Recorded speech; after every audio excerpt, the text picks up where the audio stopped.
Hello friends, welcome back to my channel. இந்த வீடியோவில் நம்ம கிட்ஸுக்கு பிடிச்ச மாதிரி ஒரு ஈவினிங் ஸ்நாக்ஸ் தான் பார்க்க போகிறோம். வாங்க எப்படின்னு வீடியோக்குள்ளே போய் பார்க்கலாம். அதுக்கு முன்னாடி நம்ம சேனலில் ஃபஸ்ட் டைம் பார்க்குற வியூஸ் ப்ளீஸ் சப்ஸ்கிரைப் பண்ணி வச்சுக்கோங்க. அப்போ தான் நான் போடுற வீடியோஸ் எல்லாமே மிஸ் ஆகும் உடனே உங்களுக்கு நோட்டிஃபிகேஷன் வரும்.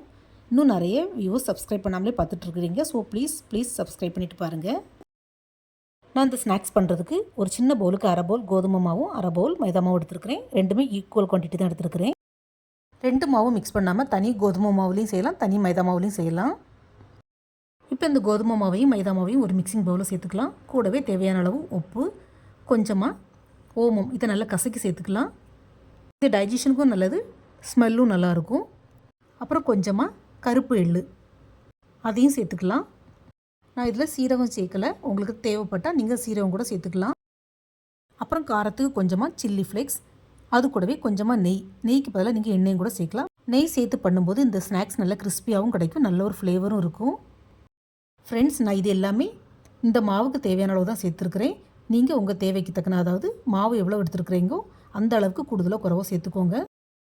நெய் சேர்த்து பிசையும் போது மாவு கொஞ்சம் கட்டி பிடிக்கிற மாதிரி இருக்கும். ஸோ நல்லா உறுத்து விட்டுட்டு கொஞ்சமாக தண்ணி சேர்த்து இதை சப்பாத்தி மாவு பதத்துக்கு பிசைஞ்சு எடுத்துக்கலாம். அதே மாதிரி நம்ம பிசைகிற மாவு ரொம்ப கட்டி இல்லாமல் கொஞ்சம் தளர்த்தியாக பிசைஞ்சு எடுத்துக்கோங்க. அப்போ தான் சப்பாத்தி போடுறதுக்கும் நல்லா சாஃப்டாக வரும், ஸ்நாக்ஸும் நல்லா கிறிஸ்பியாக கிடைக்கும்.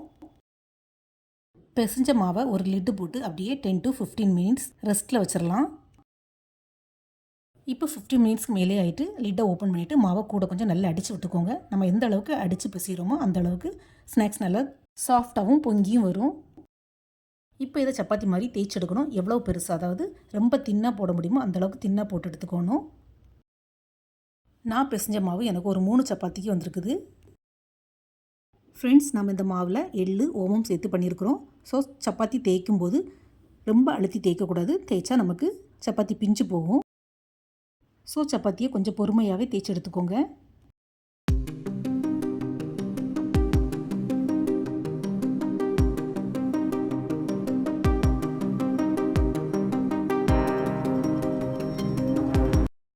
சப்பாத்தியை இந்த மாதிரி தின்னாக தேய்ச்சி எடுத்துக்கோங்க. அதுக்கப்புறமா இதில் கொஞ்சமாக ஆயில் அப்ளை பண்ணிக்கலாம். ஆயிலுக்கு பதிலாக நீங்கள் கீ கூட அப்ளை பண்ணிக்கலாம். நான் ஆயில் தான் அப்ளை பண்ணுறேன். ஆயிலை சப்பாத்தியோட எல்லா பக்கத்துலையும் இந்த மாதிரி கை வச்சு அல்லது ப்ரஷ் வச்சு தேய்ச்சி விட்டுக்கோங்க. அதுக்கு மேலே கொஞ்சமாக வரமாவு, கோதுமை மாவு அல்லது மைதா மாவை லைட்டாக இப்படி ஸ்ப்ரிங்கிள் பண்ணி விட்டுக்கலாம். அதுக்கு மேலே கொஞ்சமாக சில்லி பவுடரை ஸ்ப்ரெட் பண்ணி விட்டுக்கலாம். ஆல்ரெடி நம்ம சில்லி ஃப்ளேக்ஸ் சேர்த்துருக்குறோம். ஸோ சில்லி பவுடர் ஜஸ்ட் பேருக்கு சேர்த்தாலே போதும். அதுக்கப்புறமா கொஞ்சமாக சாட் மசாலா இந்த மாதிரி தூவி விட்டுக்கலாம். சாட் மசாலாவை ஸ்கிப் பண்ணாமல் ஆட் பண்ணிக்கோங்க ஃப்ரெண்ட்ஸ், ஏன்னா இந்த ஃப்ளேவர் ரொம்பவே நல்லாயிருக்கும் இந்த ஸ்நாக்ஸுக்கு.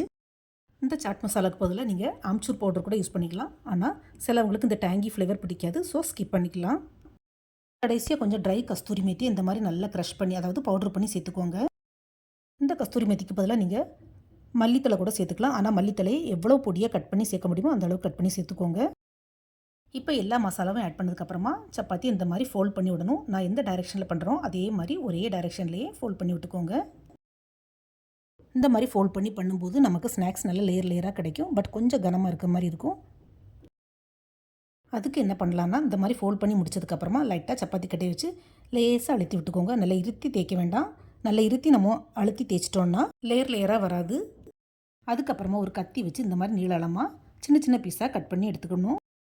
பீஸ் ரொம்ப பெருசாக போட்டுட்டோன்னா நமக்கு உள்ள லேயர் நல்லா வேகாது, வேகிறதுக்கும் டைம் ஆகும். ஸோ இந்த மாதிரி சின்ன சின்னதாக கட் பண்ணி எடுத்துக்கோங்க ஃப்ரெண்ட்ஸ். ஸ்நாக்ஸ் இந்த மாதிரி குட்டி குட்டி பீஸாக இருந்தால் தான் நமக்கு பார்க்குறதுக்கும் சரி சாப்பிட்றதுக்கும் நல்லாவே இருக்கும். இப்போ கேஸ் ஸ்டவ்வில் ஒரு கடாய் வச்சு அதில் கொஞ்சமாக எண்ணெய் ஊற்றிக்கலாம்.